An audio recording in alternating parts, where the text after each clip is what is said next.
Privacy दी हुई है, यानी जैसे ही हमारा जन्म होता है तो एटलीस्ट हम देखने तो लग जाते हैं, सुनने लग जाते हैं, टच से हम फील करने लगते हैं, ठीक है।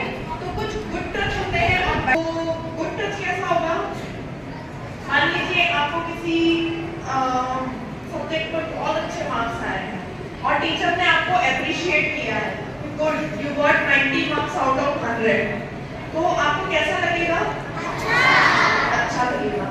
अगर आप ट्यूशन में हैं या आपका कोई रिलेटिव है, रिश्तेदार है आस पड़ोस का, उसने आप पे गुस्सा किया किसी बात को लेके और कोई लड़ाई झगड़ा हुआ, किसी व्यक्ति ने आपको मार दिया, तो आपको कैसा लगेगा, मतलब ये तो आप जानते हैं कि भले ही आप बच्चे हैं लेकिन आपको गुड टच और बैड टच यानी अच्छे टच और बैड टच का मतलब तो पता है ना, अंदर से फीलिंग आती है। अच्छा, ये फीलिंग क्या लड़कों और लड़कियों के लिए अलग अलग है कि एक ही है, वेरी गुड, ठीक है। तो आप जो लड़के हैं वो ये ना सोचे कि हमारे साथ कोई अपराध घटित नहीं होता है, आप लोगों के साथ भी होता है, क्योंकि जब वल्नरेबल सेक्शन ऑफ सोसाइटी की हम बात करते हैं तो उसमें बालक और बालिकाएं, महिलाएं और वृद्धजन यानी कि 60+ वाले आते हैं, 18 साल से कम के बच्चे आते हैं और महिलाएं आते हैं। वल्नरेबल सेक्शन ऑफ सोसाइटी क्या होता है, किसी को पता है, नहीं पता, यानी कि जो हमारा केंद्र शासन है ना, जो हमारी सरकार है, उन्होंने 3 सेक्शन बताए हुए हैं, यानी कि जो बच्चे हैं 18 साल से कम के, महिलाएं हैं और वृद्धजन है, इनको अलग से जो है बहुत सारी चीजों में फैसिलिटीज प्रोवाइडेड की हुई है। अगर हम अपराध के लिए देखेंगे तो इनके लिए अलग से कानून भी बनाए हैं, है ना, बच्चों के लिए अलग से कानून है, महिलाओं के लिए बहुत सारे हैं, वृद्धजनों के लिए अलग से हैं, पॉलिसीज हैं आप लोगों के लिए, स्कॉलरशिप मिलती है, एडमिशन में कोटा मिलता है, फी कंसेशन मिलता है ना, तो ये सारा किसके लिए, बच्चों के लिए। तो आप वल्नरेबल सेक्शन ऑफ सोसाइटी है और जब हम अपराध के बारे में बात करते हैं तो आप एक सॉफ्ट टारगेट हो जाते हैं, क्योंकि आपको बहुत ज्यादा इतना कुछ पता नहीं होता है, क्योंकि आपके पास उतना एक्सपीरियंस नहीं होता है, ठीक है। तो एक वेरी शॉर्ट एंड स्वीट में मैं आपको बताऊंगी कि गुड टच क्या होता है और बैड टच क्या होता है, ठीक है। क्योंकि आपका जो स्कूल है यहाँ तो बहुत अनुशासन चलता है ना, चलता है, लेकिन ये आपको सुबह मुझे लगता है 10 बजे आकर के स्कूल में और छुट्टी कितनी बजे हो जाती है, 3:30, लेकिन उससे पहले और उसके बाद आप घर पे रहते हैं, कोचिंग जाते हैं, बाहर जाते हैं, रिश्तेदारों में जाते हैं, कार्यक्रम में जाते हैं, मॉल्स में मूवी देखने जाते हैं, शॉपिंग करने जाते हैं, तो वहां तो हमारी अनुशासन नहीं चलती, क्योंकि आप यहाँ पढ़ रहे हैं, बाहरी व्यक्ति तो नहीं पढ़ रहा है ना, तो आपको अलर्ट रहना बहुत जरूरी है। सबसे पहले तो ये बहुत क्लियर होना चाहिए कि कोई भी आप अनजान व्यक्ति से बिल्कुल भी बात ना करें, ठीक है। अनजान व्यक्तियों के साथ, चाहे आप स्कूल से घर जा रहे हो, कोचिंग से घर जा रहे हो, शॉपिंग करने जा रहे हो मम्मी पापा के साथ, रिश्तेदारों में जा रहे हो या कहीं भी जा रहे हो, सबसे पहला आपको अपने लिए एक अनुशासन बनाना है कि अनजान व्यक्तियों से आपको बातचीत बिल्कुल भी नहीं करनी है, ठीक है। क्योंकि जब आप इस चीज की शुरुआत करते हैं तो वहीं से कहीं ना कहीं क्राइम होना शुरू हो जाता है, ठीक है। जिस व्यक्ति को आप नहीं जानते हैं, घर में आप लोग, स्कूल में तो वो मोबाइल नहीं लेके आते होंगे, लेकिन घर में जाके आप लोग Facebook, WhatsApp, Instagram, LinkedIn, XYZ पता नहीं कितने सोशल मीडिया के प्लेटफॉर्म्स हैं जहां पे आप लोग यूज करते हैं, ठीक है। और वहां पे आपको अनजान व्यक्ति पिंग करता है, टेक्स्ट मैसेजेस करता है, आपको इमोजीज भेजते हैं, बहुत कुछ होता है, और आप चूंकि इस चीज से अनजान है कि कहाँ क्या हो सकता है, आप उनको रिप्लाई करते हैं। कितने लोग यहाँ पे व्हाट्सएप का यूज करते हैं, फेसबुक, इंस्टाग्राम, है ना, तो इसमें आप लोग अपनी प्राइवेसी को जो है हमेशा जो सेटिंग्स होती है फेसबुक पे, इंस्टाग्राम पे, व्हाट्सएप पे, तो हमेशा आप अपनी सेटिंग को सेट करके रखें प्राइवेसी, और प्राइवेसी में ओनली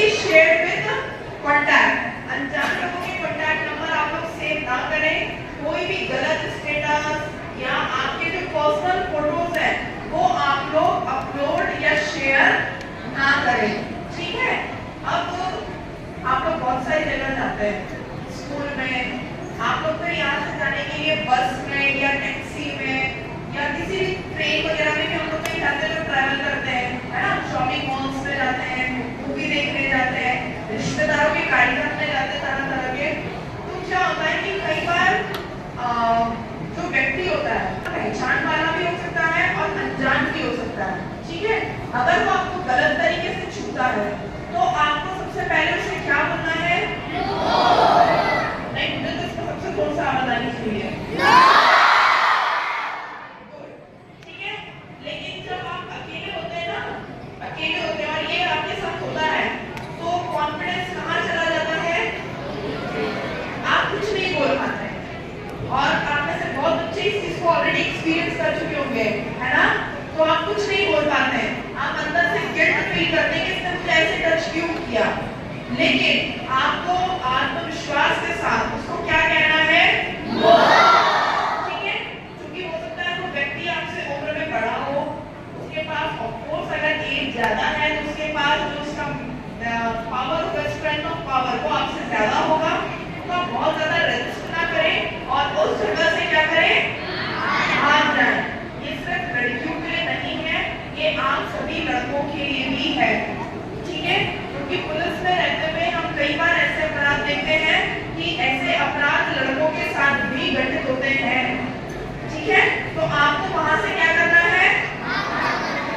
आपको ऐसी जगह जाना है जहां आपकी सेफ्टी हो, कोई लोग आपको मिल जाए, ठीक है। और सबसे पहले आप उनको क्या बताएंगे कि आपके साथ क्या हुआ है ना, कि फलाना व्यक्ति जो है मुझे इस तरह से टच कर रहा है, मुझे अच्छा नहीं लगा, या आप मेरी मदद करें, ठीक है।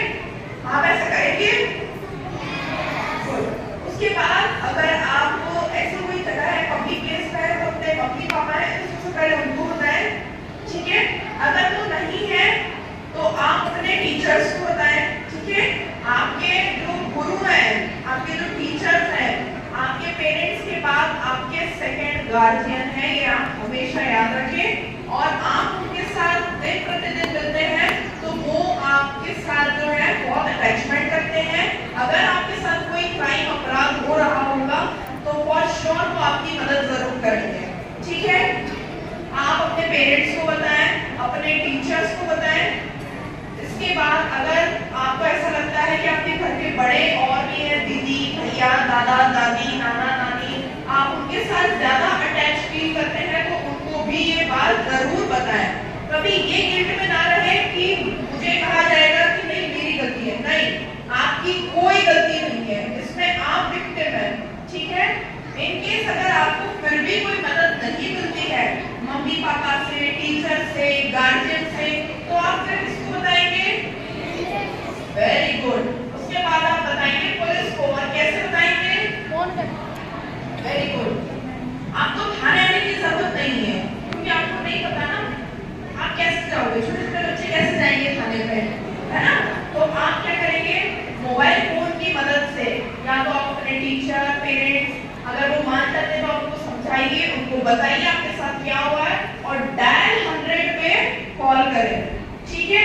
अगर आप अकेले हैं, ऐसी कई जगह फंस जाते हैं, आपको कहीं मदद मिलती है, कोई व्यक्ति आपकी मदद करता है तो आप उनसे बोले कि अंकल आंटी आप जो है डायल 100 पे फोन करें और पुलिस को बुलवाएं।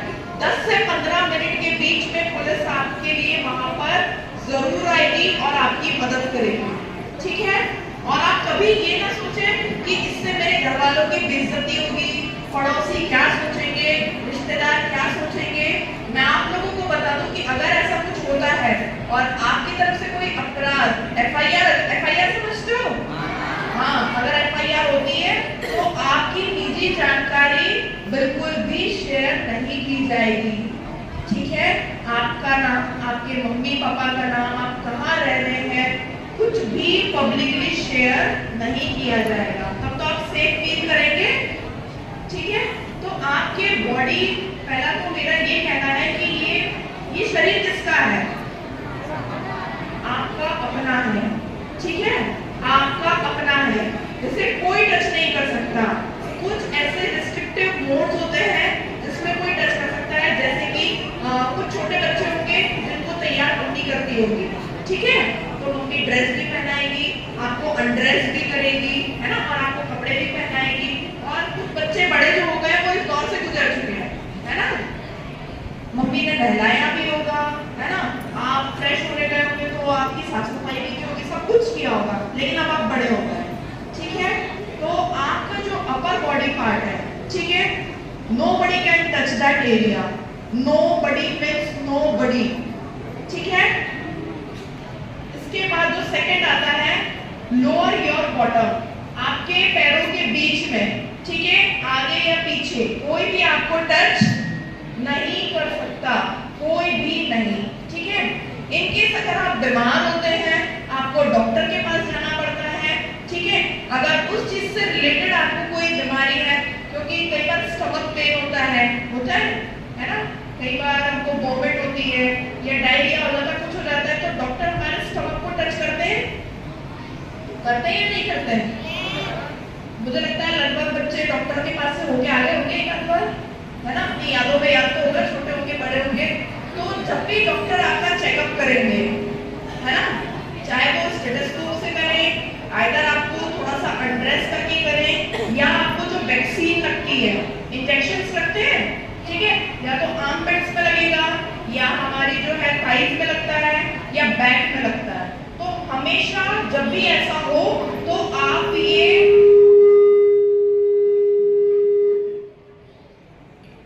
जो पेरेंट्स हैं या गार्जियन है वो वहां पर मौजूद हो, ठीक है। आपको स्कूल्स में भी वैक्सीन लगती है, स्कूल में वैक्सीन लगी है, आपके टीचर मौजूद रहते हैं, हाँ या ना? अगर नहीं रहते हैं तो आप अपने टीचर से कहें कि डॉक्टर भले वो मेल हो या फीमेल हो, आप अपने क्लास टीचर या जो भी वहां पर टीचर अवेलेबल हो, मेल हो या फीमेल हो, यानी लड़के हो या लड़कियां हो, आप अपने टीचर से कहें, क्योंकि उसके लिए कैबिन बनता है। जब भी आपको वैक्सीन लगती है किसी पर्टिकुलर कमरे में, क्लासरूम में लगती है, तो आप अपने टीचर से कहें कि हमारी टीचर यहीं बैठेगी है। ऐसा कोई प्राइवेसी का काम नहीं होता है मेडिकल में until and unless it is in surgery, ठीक है। जब ओटी में ले जाया जाता है तब सिर्फ डॉक्टर और डॉक्टर का पैनल होता है, बाकी सारी जो चीजें हैं, अगर हमारा चेकअप हो, मतलब कोई भी मेडिकल चेकअप हो रहा हो या वैक्सीन लग रही हो, तब हमारे टीचर, अगर स्कूल में हो रहा हो तो टीचर भी है, 2-3 टीचर जरूर अवेलेबल रहे, बच्चों पे ध्यान रखें। अगर मेड डॉक्टर्स आ रहे हैं तो स्पेशली जो है 2 से 3 टीचर्स, फीमेल टीचर्स की टीम आइदर गर्ल्स के लिए या बॉयज के लिए जरूर उपस्थित हो, और आप लोग इस बात का ध्यान दें कि बच्चे कंफर्टेबल फील कर रहे हैं, ठीक है। और इसके अलावा आप लोग जो बस से आते हैं या ऑटो रिक्शा से ट्रैवल वगैरह करते हैं, तो आपको अपनी सेफ्टी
तो आप उसे गूगल करें, समझें।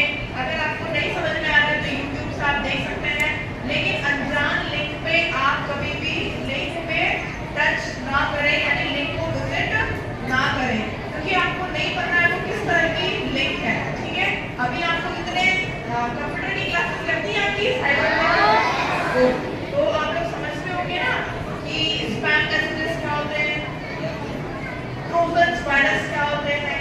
ट्रोजन समझते हैं, वायरस वगैरह कंप्यूटर मोबाइल में आ जाते हैं। ठीक है, तो वो आपको ना सिर्फ फिजिकली जो है परेशान कर सकते हैं। कैसे फिजिकली? अनजान व्यक्ति से आप दोस्ती करेंगे, आप उनके साथ फोटो शेयर करेंगे, फिर वो आपको ब्लैकमेल करते हैं, बात होता है ऐसा। ठीक है, तो आपको इन सभी क्राइम को रोकते हुए आप अपना जो समय है वो अपनी किताबों को दीजिए। ठीक है, जब हम फिजिकली बुक से पढ़ते हैं तो हमें ज्यादा अच्छे से याद होता है। ठीक है, किसी का कोई सवाल, डाउट, कोई प्रश्न? हमेशा याद रखें, पुलिस का नंबर वेरी गुड, और चाइल्ड हेल्पलाइन नंबर भी आप लोगों के लिए 1098। Very good. किसी का कोई सवाल? किसी को कुछ पूछना है? अरे बेटा